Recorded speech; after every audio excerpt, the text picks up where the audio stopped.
কুষ্টিয়াতে যে সমস্ত সরকারি প্রতিষ্ঠান আছে, এই প্রতিষ্ঠানগুলো জনবান্ধব গড়ে তোলা দরকার। মানুষ এখানে যেতে ভয় পায়।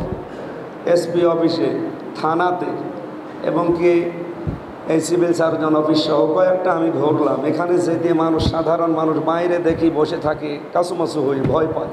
আমরা এগুলো জনবান্ধব হিসাবে গড়ে তুলবো আগামীতে ইনশাল্লাহ।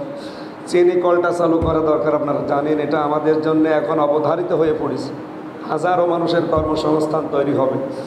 এরপরে আমরা ঘোড়াই ব্রিজ যেটা আছে, এটা খুব দ্রুত বাস্তবায়নের চেষ্টা চালাবো আগামীতে। মজমপুরে, এখানে যেহেতু কুষ্টিয়ার ভেতরে একটা গুরুত্বপূর্ণ জায়গা, এখানে ওয়াই সিস্টেমের একটা যদি ফ্লাইওভার বানানো যায়, এখানে আমার মনে হয় এই জায়গায় যানজট নিরসন হবে এবং কুষ্টিয়া দেখতেও ভালো লাগবে। এরপরে চাউল শিল্পকে এটা আধুনিকায়ন করা লাগবে। বাংলাদেশের ভেতরে যে দুই জেলায় চাউল বেশি হয়, কুষ্টিয়ার এখানে আর ওদিকে নওগাঁ রাতরায়, আমরা এই দুই জায়গার ভেতরে কুষ্টিয়াকে বাংলাদেশের টপ জায়গায় নিয়ে যেতে চাই ইনশাআল্লাহ। ড্রেনেজ ব্যবস্থা এবং রাস্তা প্রশস্তকরণ, এটা আরও বেশি দরকার।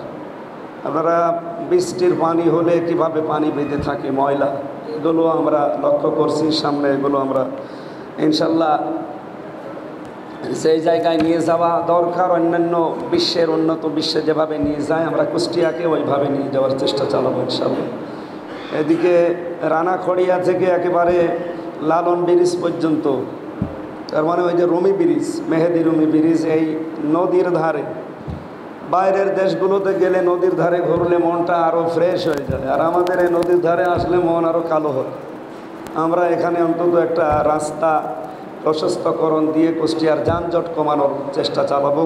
সর্বোপরি বাংলাদেশ প্রশাসন, যে বিশেষ করে পুলিশ, এটা পুলিশি সেবা যেটা দরকার, এটা এখন যেহেতু ওনারা আগস্টের 5 তারিখের পরে অধিকাংশই নিষ্ক্রিয় হয়ে আছে এবং নিশ্চুপ হয়ে আছে, এটা আমরা সর্বাত্মকভাবে কাজে লাগানোর চেষ্টা করব। সবার দোয়া নিয়ে, আমি যেহেতু সবার বয়সেই প্রায় ছোট, সবার কাছে শুভকামনা চাই এবং দোয়া চাই, এই বলে আমার আলোচনা শেষ করছি।